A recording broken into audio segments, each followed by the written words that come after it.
کہانی کے شروع میں ہمیں بتایا جاتا ہے کہ جب ایک مونسٹر تباہی مچا رہا تھا تب ایک بے وولف نام کے واریر نے مونسٹر کو مار دیا تھا۔ اس مونسٹر کی ماں کیسے بی وولف سے بدلہ لیتی ہے آج ہم کہانی میں دیکھیں گے۔ کہانی کے شروع میں ہمیں ایک بادشاہ دکھایا جاتا ہے جو اپنے لوگوں کے ساتھ جشن منا رہا تھا کیونکہ حال ہی میں اس بادشاہ نے مونسٹر کو مارا تھا اور اپنے لوگوں کو مونسٹر کے خوف سے آزاد کروایا تھا۔ وہاں پر سب لوگ ڈرنکس لے رہے تھے، ساتھ ساتھ ڈانس بھی کر رہے تھے۔ وہیں پر ایک خوبصورت رانی بادشاہ کو ڈرنک دیتی ہے۔ جب سب لوگ بہت زیادہ شور کر رہے تھے تبھی وہاں پر ایک مونسٹر کو دیکھتے ہیں جو اس شور سے بہت زیادہ پریشان ہو رہا تھا۔ وہ اب شور سے پریشان ہو کر ڈنمارک آ جاتا ہے اور وہاں آ کر بادشاہ کے لوگوں کو مارنے لگتا ہے۔ اب لوگ بہت زیادہ چیخ رہے تھے جس کی وجہ سے وہ مونسٹر ان کو بری طرح سے مار رہا تھا۔ وہ مونسٹر سبھی واریئرز کو مارنے کے بعد بادشاہ کے پاس آتا ہے۔ بادشاہ بھی بہت بہادری سے اس کے سامنے تلوار لے کر کھڑا ہوا تھا۔ یہ مونسٹر بادشاہ کو کچھ بھی نہیں کہتا اور وہاں سے چلا جاتا ہے۔ وہ مونسٹر جس غار سے آیا تھا وہیں پر چلا جاتا ہے۔ اسی غار میں ہم مونسٹر کی ماں کی آواز سنتے ہیں جو اس مونسٹر کو منع کر رہی تھی کہ انسانوں کے پاس جا کر انہیں نہیں کھانا، اور اس کی ماں خاص طور پر بادشاہ کے بارے میں پوچھتی ہے کہ کہیں بادشاہ کو تو خاص تو نہیں مار دیا، کیونکہ اگر وہ بادشاہ کو مار دیتا تو سب لوگ انہیں مارنے کے لیے آ جاتے۔ اس بات پر مونسٹر اپنی ماں کو بتاتا ہے کہ وہ انسان بہت زیادہ شور کر رہے تھے جس کی وجہ سے میں انہیں مارنے کے لیے گیا تھا، اور اس نے بادشاہ کو ہاتھ تک نہیں لگایا۔ اور ہم بادشاہ کو دیکھتے ہیں جو کہ بادشاہ کے لوگ مر چکے تھے۔ ان کو جلانے کے بعد بادشاہ اپنے واریئرز کو یہ کہہ رہے تھے کہ جو اس مونسٹر کو مارے گا میں اس کو اپنا آدھا خزانہ دے دوں گا۔ یہ کچھ دنوں بعد ہم ایک آدمی بی وولف کو دیکھتے ہیں جو اپنے سپاہیوں کے ساتھ سمندر کی لہروں سے بچتے ہوئے ڈنمارک آ گیا تھا۔ صبح کو جب وہ ڈنمارک پہنچ جاتا ہے تو وہاں پر وہ بادشاہ سے ملتا ہے۔ بادشاہ اس کو اچھے طریقے سے خوشامد کرتے ہیں، اور وہ کیونکہ بی وولف کے والد کو بھی جانتے تھے اور بادشاہ کو یہ یقین تھا کہ بی وولف اپنے والد کی طرح بہادر ہے اور وہی اس مونسٹر کو مار دے گا، اور اب بی وولف وہاں پر سبھی لوگوں سے وعدہ کرتا ہے کہ وہ اس مونسٹر کو مار دے گا۔ وہاں پر بادشاہ کا خاص واریر آتا ہے اور وہ آ کر بی وولف سے اس کی بہادری کے بارے میں پوچھتا ہے۔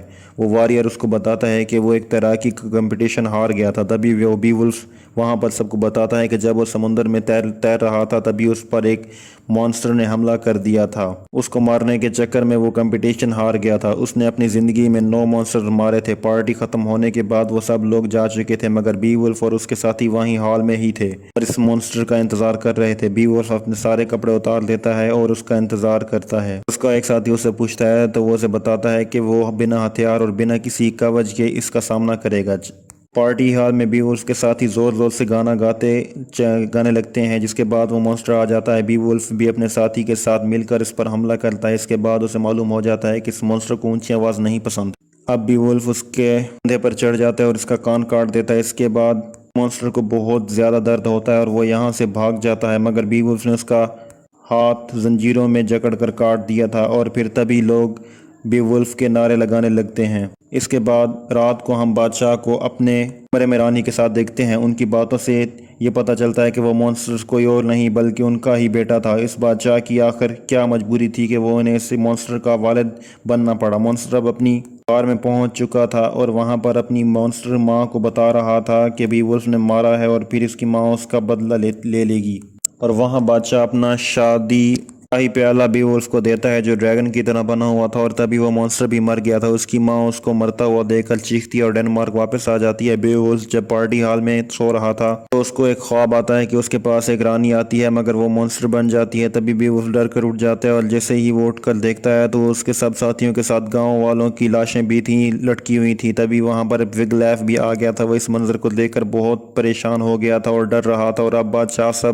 اسے سب کچھ بتاتا ہے کہ اس مونسٹر کی ماں نے یہ سب کی تباہی مچائی ہے۔ بی وولف جب یہ بات سنتا ہے تو اسے یہ اندازہ ہو جاتا ہے کہ مونسٹر بادشاہ کا بیٹا تھا، اور اب تبھی وہاں پر بادشاہ کا واریر آ جاتا ہے اور اسے آ کے خاندانی تلوار دیتا ہے اور کہتا ہے کہ میں نے تمہاری بہادری پر شک کیا تھا۔ بی وولف اور وگلیف اس مونسٹر کی ماں کو مارنے کے لیے غار میں آ جاتے ہیں۔ باہر کچھ انسانوں کے اسکیلیٹنز پڑے ہوئے تھے جسے دیکھ کر سمجھ آ جاتی کہ وہ مونسٹر پانی میں رہتی ہے۔ بی وولف اکیلا ہی اندر جاتا ہے۔ جیسے ہی وہ اندر جاتا ہے تو جو شاہی پیلس بادشاہ نے اس کو دیا تھا وہ چمکنے لگتا ہے، اور تبھی اس مونسٹر کی آواز سنائی دیتی ہے۔ بی وولف اس مونسٹر کو مارنے کے لیے تیار تھا، اور جب وہ مونسٹر باہر آتی ہے تو بی وولف اس کی خوبصورتی دیکھ کر حیران ہو جاتا ہے۔ وہ بہت زیادہ خوبصورت تھی. وہ بھی بیولف سے کہتی ہے کہ وہ بھی عام انسانوں کی طرح مر جائے گا, کوئی اس کو یاد نہیں رکھے گا, صرف اس کا نام بیولف. اس مونسٹر کی باتوں میں آ جاتا ہے. مونسٹر سے وہی شاہی پیالہ لے لیتی ہے اور جب تک کہ شاہی پیالہ اس کے پاس رہے گا اور اس وقت تک سے بڑا بادشاہ بن کر رہے گا. اور اب وہ واپس آ جاتا ہے اور سب کو جھوٹی کہانیاں سناتا ہے, اور وہ مونسٹر کا سر بھی لے کر آتا ہے یقین دلوانے کے لیے کہ اس نے مونسٹر اور اس کی ماں کو مار دیا ہے. اور اب جو یہاں کا بادشاہ تھا وہ اپنا سب کچھ بیولف کو دے دیتا ہے, اور یہاں تک کہ اپنی رانی بھی, اور اس کے بعد وہ خود چھت سے چھلانگ لگا کر اپنی جان لے لیتا ہے. اور اب بیولف یہاں کا بادشاہ بن گیا تھا, اور وقت بہت زیادہ آگے گزر جاتا ہے. اور اب ہم بوڑھے بیولف کو دیکھتے ہیں. وہ ان لوگوں کو مار رہا تھا جنہوں نے ڈنمارک پر حملہ کیا تھا. بیولف مونسٹرز کو مارنے کے بعد بہت زیادہ مشہور ہو گیا تھا. اس کا نام ہر جگہ مشہور تھا, لیکن بیولف اس بات سے خوش نہیں تھا. جانتا تھا کہ اس نے اپنا نام کیسے حاصل کیا. وہ واپس اپنے محل میں آتا ہے تو ہم دیکھتے ہیں کہ اس نے ایک اور شادی کی تھی. بیولف کی جو چھوٹی رانی تھی اس کی جنگ میں جانے سے ہمیشہ ڈرتی تھی, اور اب جب وہ ٹھیک واپس لوٹ آتا ہے تو لوگ جشن منا رہے تھے. اب اسی بادشاہ کا واریر جو اب بوڑھا ہو چکا تھا اور وہی شاہی پیالہ اس کے پاس لے کر آتا ہے تو کہتا ہے کہ اس ایک نوکر کو یہ پہاڑ سے ملا ہے. اب اس پیالے کو دیکھ کر بیولف کو یہ اندازہ ہو گیا تھا کہ کوئی بہت بڑی مصیبت ان کے شہر میں آنے والی ہے. اور جو پہلے بادشاہ کی رانی تھی وہ یہ سمجھ گئی تھی کہ بیولف کو وہ مونسٹرز اپنی باتوں میں لے آئی تھی.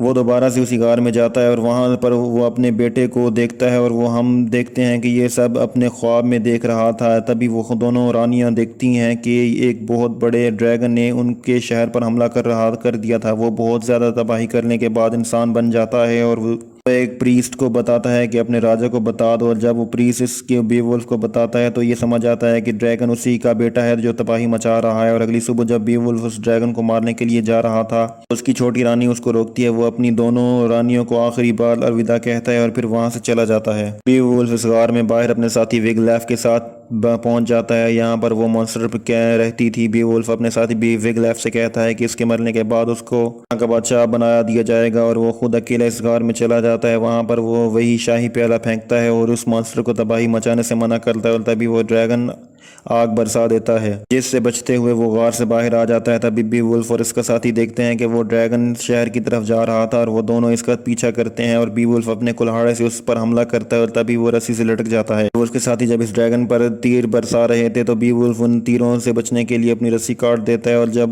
اب اس نے ڈریگن کی گردن پر کمزور حصہ دیکھ لیا تھا اور وہ ڈریگن سبھی واریئرز کو چلانے کے لیے کے بعد اب پھر پل پر بھی آگ لگا دیتا ہے. بیولف پل سے چھلانگ لگاتا ہے اور اس ڈریگن پر آ جاتا ہے. وہیں پر ہم وگلیف کو دیکھتے ہیں جو پل سے بھاگ رہا تھا. ڈریگن اپنے اوپر سے بیولف کو گرانے کی کوشش کر رہا تھا, پر اس کی پکڑ بہت مضبوط تھی. وہ ڈریگن اس کو پانی کے اندر لے جاتا ہے, اور وہیں پر اس کو ایک شپ میں اینکر ملتا ہے, اور وہ اس کو ڈریگن کی گردن پر پھنسا دیتا ہے. ادھر وگلیف پل کو پار کرتے ہوئے محل کی طرف آ رہا تھا کیونکہ ڈریگن نے محل پر حملہ کر دیا تھا, جس ڈریگن کا ایک پر کاٹ دیتا ہے جس سے وہ صبح صحیح سے اڑ نہیں پا رہا تھا. اور جب وہ ڈریگن رانیوں پر آگ برسانے ہی والا تھا تبھی بیولف اس کی گردن میں تلوار مار دیتا ہے. ڈریگن کی آگ اب اس کی گردن سے نکل رہی تھی. بیولف اس کے دل پر حملہ کرنے کی کوشش کرتا ہے پر اس کا ہاتھ اس کے دل تک نہیں پہنچ رہا تھا. وہ اپنے کویج کی وجہ سے اس پہ ابھی بھی لٹکا ہوا تھا. تبھی وہ اپنے دوسرے ہاتھ سے اس کا دل نکال لیتا ہے, اور اب وہ خود ہی ڈریگن کے ساتھ سمندر کے کنارے پر گر جاتا ہے. اب بیولف مرنے سے پہلے اس ڈریگن کو دیکھتا ہے جو اب انسان بن چکا تھا. وگلیف اس کے پاس آتا ہے. بیولف نے پہلے ہی اپنا سب کچھ اسے دے دیا تھا. بیولف کے مرنے کے بعد سب لوگ اداس ہیں, اور پھر وگلیف کو وہی شاہی پیالہ نظر آتا ہے. اس کو سمندر میں کوئی خوبصورت مونسٹر نظر آتی ہے. اب کیا وہ دوبارہ سے وہی غلطی دہرانے جا رہا تھا جو وہاں پہلے بادشاہوں نے کی تھی, اور کہانی کا یہیں اختتام ہو جاتا ہے.